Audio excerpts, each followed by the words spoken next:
राजनीति से काम तक, अपराध से अंजाम तक, खेत से खलियान तक, खिलाड़ी से मैदान तक,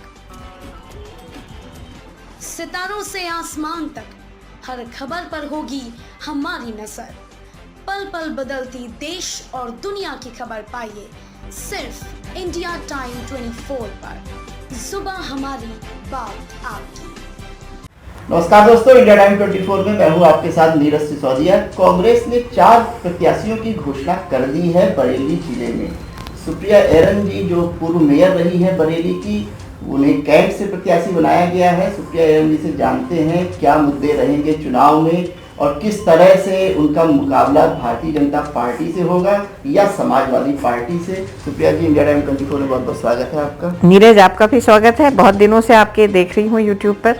और जी, अब जो कांग्रेस ने प्रत्याशी घोषित किए हैं और बरेली कैंट से किसी भी राष्ट्रीय दल की आप एकमात्र पहली प्रत्याशी हैं जी, किन मुद्दों पर चुनाव लड़ना चाहेंगे?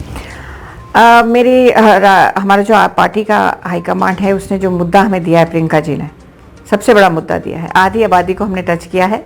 मैं लड़की हूँ, लड़ सकती हूँ, ये बहुत ही अच्छा उन्होंने एक विचारधारा को जन्म दिया है। हमारी प्रियंका जी ने बहुत ही कारगर विचारधारा है। हम धर्म की और जाति की राजनीति से उठकर अब हम जो है जेंडर मतलब लिंग की राजनीति क्या कर रहे हैं। हम चाह रहे हैं कि वो आधी आबादी जिसको आज तक मौके नहीं मिले हैं, जिसको अवसर नहीं मिले हैं कुछ कर दिखाने के, जो अपने आप को उपेक्षित महसूस अब तक कर रही थी, सिर्फ नाम को लोग टिकट देते थे कि उसकी बहन है, उसकी वाइफ है, उसकी बहू है। अब जो है प्रियंका जी ने इंडिविजुअली टिकट दिए हैं, 40% रिजर्वेशन किया है और करके दिखाया है। 125 की लिस्ट में 50 महिलाओं को उन्होंने टिकट दिया है। मैं तो वैसे भी पहले मेयर का जब चुनाव हुआ था तो राजीव जी को धन्यवाद देती हूँ। उन्होंने हमारे जो प्रधानमंत्री थे, जो रिजर्वेशन उन्होंने पंचायतों में किए हैं, पंचायत राज सिस्टम में, उसके तहत मुझे टिकट मिला था और मैं लड़ी थी।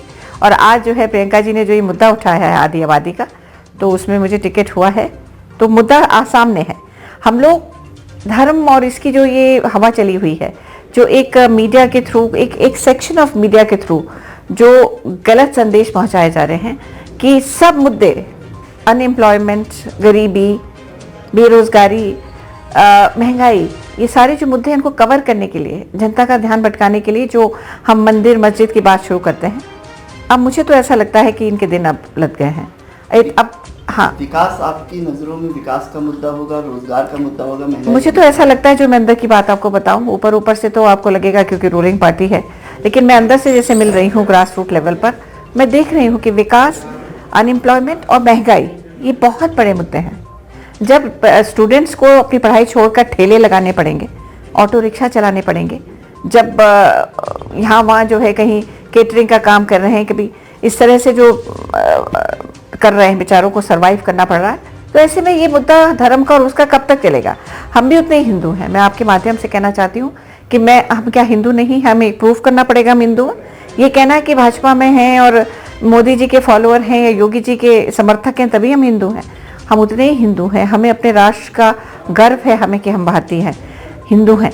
लेकिन ये तभी पॉसिबल है जब कहते हैं ना कि भूखे पेट होए ना भजन नहीं होता है, वो कोई कहावत है। तो कब तक आप जो है भूखे पेट भजन कराते रहेंगे? रोजगार तो चाहिए ना जी। कैंट विधानसभा सीट की बात कर रहे हैं। कैंट विधानसभा सीट के प्रमुख स्थानीय मुद्दे आपकी नजरों में क्या है? जैसा सब जगह है, पूरे यूपी में है, सब जगह के वही मुद्दे हैं। कैंट क्षेत्र के लिए विकास तो है ही मुद्दा। कौन से मुद्दे हैं आप बताइए ना, स्थानीय मुद्दे। आप मेयर रही हैं कैंट जी जी, कौन से इलाके ऐसे हैं जहां आपको लगता है यहाँ डेवलपमेंट नहीं हुआ? पूरा आप देख लीजिए ना, सुभाष नगर इसमें आता है, इसमें ये आपकी कालीबाड़ी, फाल्तूनगंज, आपके पुराना शहर, सब जो है जब भी अब आज तक जब भी बरसात होती है घुटने घुटने पैर डूबते हैं पानी में। जो है हम काम कर रहे हैं, पता नहीं किस तरह का दिखावे का काम हो रहा है। ग्रास रूट पे गरीब आदमी के लिए तो कुछ नहीं हो रहा। गरीब आदमी की सड़कें और उनके लिए कुछ नहीं हो रहा है। ये सिर्फ दिखावे के लिए, सिर्फ स्मार्ट सिटी का एक तमगा लगाने के लिए काम हो रहा है। जब मैं मेयर थी, शायद पब्लिक को पता नहीं होगा, 3500 सड़कें मैंने बनवाई थी और ऐसे ऐसे गरीब आदमी की बनाई थी जो कीचड़ में पैर रखकर वोट डालने जाता था। मेरी कोशिश थी कि वो कीचड़ में पैर फिर से ना रखे, कम से कम पक्की सड़क पर चले। तो विकास जो होता है वो निश्चल भाव से होता है, कि एजेंडा के तहत नहीं होता, जो अब हो रहा है। तो आप जब मेयर थी तो सुभाष नगर की पुलिया का उस समय कोई सुभाष नगर की पुलिया जो है ये बड़े मुद्दे हैं जो कि हमारे माननीय एमपीज और एमएलएस के काम है ये, और ये मुद्दा पुराना है, उसको हमने उठाया, लेकिन सरकारें सपा और बसपा की रहीं, सहयोग मुझे बहुत कम मिला। कांग्रेस 17-18 साल से सत्ता से बाहर है, और मेयर को, किसी भी मेयर को काम करने के लिए अगर सहयोग ना मिले सरकार का, अधिकारी भी ठीक से काम करना नहीं चाहते हैं। हम लोग प्लान्स बनाते थे, सब तरीके के डीपीआर तैयार होती थी, लेकिन पैसा फंड्स रिलीज नहीं होते थे।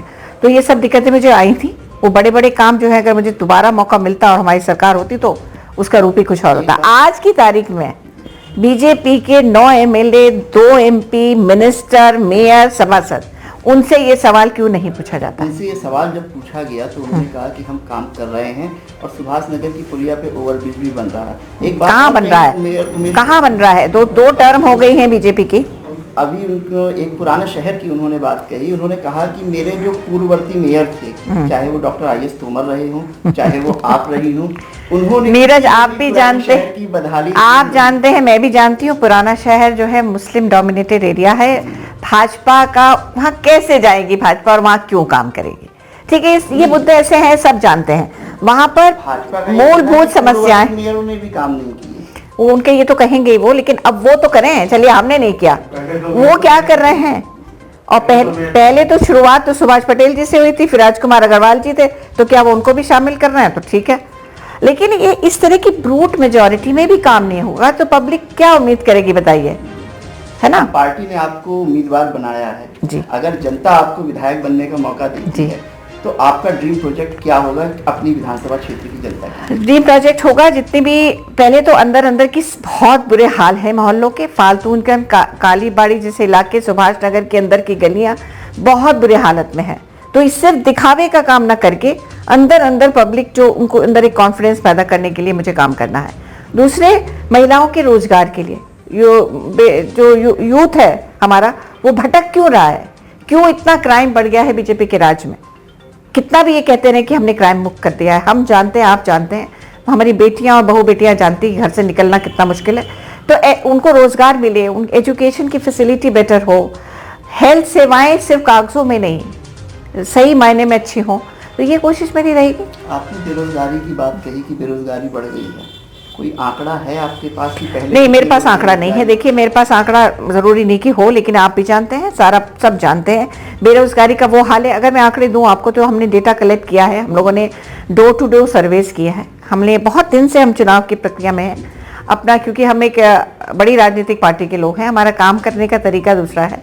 तो हम लोग ग्रास लेवल पे काम कर रहे हैं, ग्रास रूट लेवल पर एक वॉर रूम हमने बनाया। हमारी जो टीम्स जा रही हैं वो देख रही हैं कि मैं, फिर उसके बाद मैंने उनसे पर्सनल कांटेक्ट किए हैं, खुद कॉल्स किए हैं। सबका ये कहना है, मैंने कहा आप बेटा पढ़ रहे थे, पढ़ते क्या करें मैडम, 12th में पढ़ाई छोड़कर कर रहे हैं, ठेला लगा रहे हैं, बरेली कॉलेज के बाद ठेला लगा रखा है मैडम। जैसे जैसे ये काम नहीं चलता है तो कुछ और उठा लेते हैं, केटरिंग का काम नहीं, शादियों में बैंड बजा लेते हैं मैडम, ये हालत है। तो जब तक हमारा युवा पढ़ाई छोड़ के इस तरह के रोजगार ढूंढेगा, कैसे हमारा देश आगे बढ़ेगा, बताइए। अच्छी बात कही आपने, और पहली जरूरत रोजगार की है। किसी भी शहर की तरक्की के लिए रोजगार बहुत जरूरी है। उम्मीद करते हैं कि जिस मकसद से प्रियंका गांधी ने ये मुहिम चलाई है और आपको उम्मीदवार बनाया है, वो कारगर साबित होगी। इंडिया टाइम 24 को अपना कीमती समय देने के लिए, हमसे बातचीत करने के लिए बहुत बहुत शुक्रिया। नीरज सिसोदिया जी को भी धन्यवाद, हमें टाइम देने के लिए।